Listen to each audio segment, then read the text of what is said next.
सिद्धि की शादी के बाद वो ससुराल चली जाती है। पीछे रह जाती है भाभी रानी।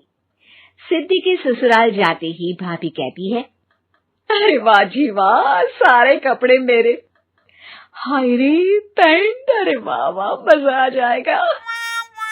अरे ये सिद्धि की अलमारी के सामने खड़े होकर क्या बड़बड़ा रही है? जा जाकर देख मेहमानों को विदाई की मिठाई मिली कि नहीं। अब हाँ माँ जी, क्यों नहीं, लेकिन पहले कपड़े तो बदल लूं। अब रानी आ जाती है सिद्धि के उन कपड़ों में जो वो ससुराल जाने से पहले घर छोड़ जाती है। अरे रानी, कुछ दिन रुक जाती।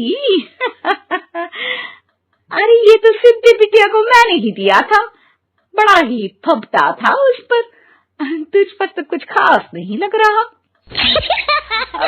वो ना मेरे सारे कपड़े गीले थे तो सोचा पहन लूं।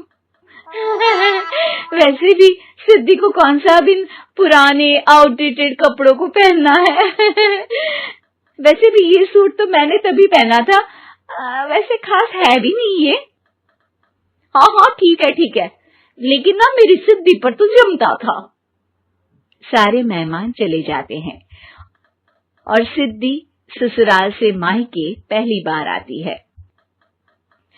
ओह, अपना घर, अपना कमरा, अपनी अलमारी। ये बोलकर जैसे ही सिद्धि अलमारी खोलती है तो सामने उसके कपड़ों की जगह कुछ और ही रखा होता है। माँ, जरा कमरे में तो आना।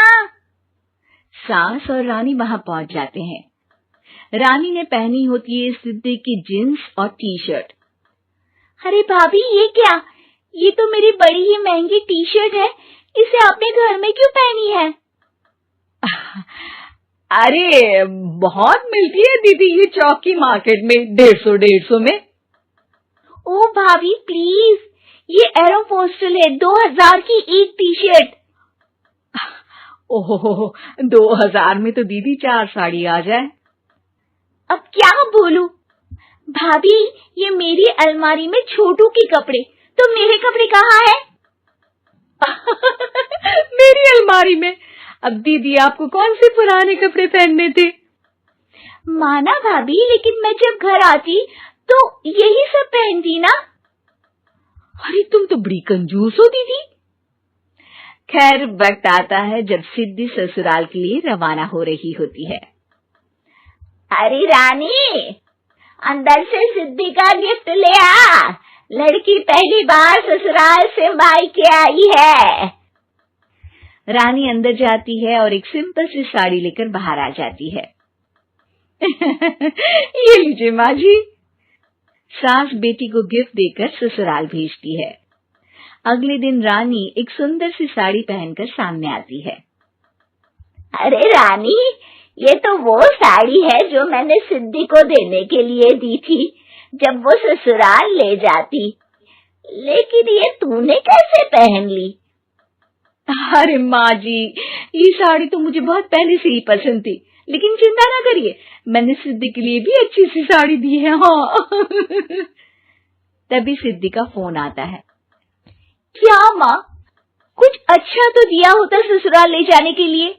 अरे पहले दिखा दिया होता। ये चमकते हुए पैकेट में नौकरानी वाली साड़ी मत दिया करो माँ। अरे बेटे, वो तेरी भाभी ने ना गलती से उससे पैकेट बदल गया। हाँ, मैं कल ही तेरे भाई के हाथ से तेरा वाला पैकेट भेज दूंगी। अरे रहने दो माँ, आई एम श्योर भाभी ने अभी वही साड़ी पहनी होगी जो तुमने मेरे लिए रखी थी। तुम तो समझ नहीं पाई उनको। खैर छोड़ो, मैं ज्यादा बोलती अच्छी नहीं लगती, रहने दो, आपको उन्हीं के साथ रहना है, फिर बात करेंगे। सास को रानी पर गुस्सा आ जाता है। वो उसके कमरे में जाती है जहाँ वो शादी का एल्बम देख रही होती है। रानी, मार्केट जाकर एक ऐसी ही साड़ी लेकर आ, कल प्रतीक जाकर सिद्धि के घर दे आएगा। अरे क्यों माँ जी, कितनी साड़ी देनी है दीदी को? यहाँ कोई सेल लगी है क्या? अरे चुप कर, मेरे बेटी के हिस्से की साड़ी खुद पहन ली, अब ज्यादा ज्ञान बांट रही है। एक दिन सिद्धि का फोन आता है। माँ, मेरी सास ने आप सबको खाने पर बुलाया है। सारे लोग सिद्धि के ससुराल पहुंचते हैं। खाना खाकर वो लोग निकल रहे होते हैं कि सिद्धि की सास सभी को गिफ्ट देती है। अरे बहन जी, बेटी के घर का खाना खा लिया, यही बहुत है, जो आप ऊपर से गिफ्ट भी दे रही है। अरे बहन जी, आप भी कहाँ इन बातों पर विश्वास कर रही हैं। सास सभी को गिफ्ट देती है, लेकिन रानी को जो साड़ी देती है वो अजीब सी हरे रंग की, लाल रंग के बड़ी छाप वाली होती है।